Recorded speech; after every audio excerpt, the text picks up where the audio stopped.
Hi, I'm Jeff Stinson of the Stinson Law Firm. I know what you're thinking. I just clicked on a link that said, what can I do with my loved one's ashes? And there you all are wearing mouse ears. Well, bear with us because I'm going to explain. I actually get this question often. What can I do with my loved one's ashes? And I have to think for every person that asks, there's probably dozens more that want to know, but are afraid to ask. So before I get started, here's a fun funeral fact. Forgive the pun. One of the most popular places to spread ashes are, you guessed it, Disney. It seems the Haunted Mansion is the most popular attraction to do so. And it happens so often that Disney has its own cleaning system and intercom call sign when it happens. However, just because it is popular doesn't mean you should do it. In fact, it is illegal. And Disney will prosecute offenders as well as ban them from the parks for life.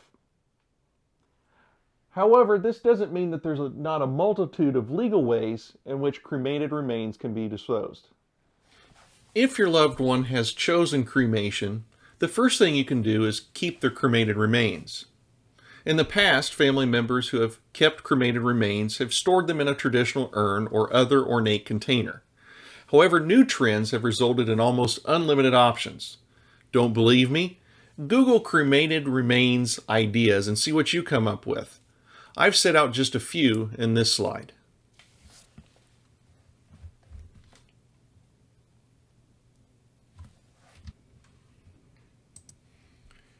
If you decide to dispose of your loved one's cremated remains, you still have many options. First, you can take a more traditional approach and have them placed in a grave, niche, or crypt. They can also be scattered in a scattering area such as a garden or other ornate area of a cemetery. Ashes can be scattered on private land as long as the cremated remains meet statutory size requirements. But it's important to note that your family must have permission of the landowner if the land is not owned by the family. This is why you can't scatter remains at Disney. Ashes may also be scattered on uninhabited public land. Now, family members should check with local rules before scattering ashes. Federal lands may also have specific requirements before scattering ashes. For example, Yellowstone National Park requires family members to call the park's Visitor Services Office and give the exact area where ashes will be scattered and the date and time the scattering will take place. Yellowstone prohibits scattering ashes near roads, buildings, parking lots, or campgrounds. If you want to scatter ashes by water, you must ensure that you meet the requirements of the Federal Clean Water Act.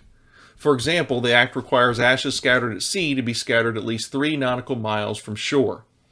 Ashes scattered in inland rivers and lakes will have similar requirements. In many cases, a permit may be required.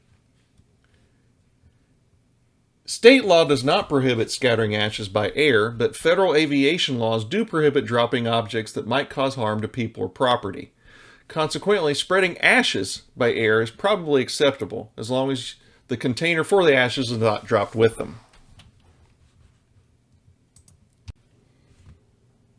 No matter how you choose to dispose of your loved one's cremated remains, keep in mind that the Indiana State Department of Health requires that you complete a form documenting the disposition of ashes, which must be filed with the county recorder within 10 days of disposition. So, no spreading of ashes at Disney or your favorite ballpark, at least if you value your attendance at these venues. But there are still a number of ways in which cremated remains can be disposed. If you have a particular way in which you want your remains disposed, you should consider executing a funeral planning declaration and appointing a designee to ensure that those instructions are followed. If we can assist you in preparing your comprehensive estate plan, including your funeral planning declaration, contact us today to schedule an appointment.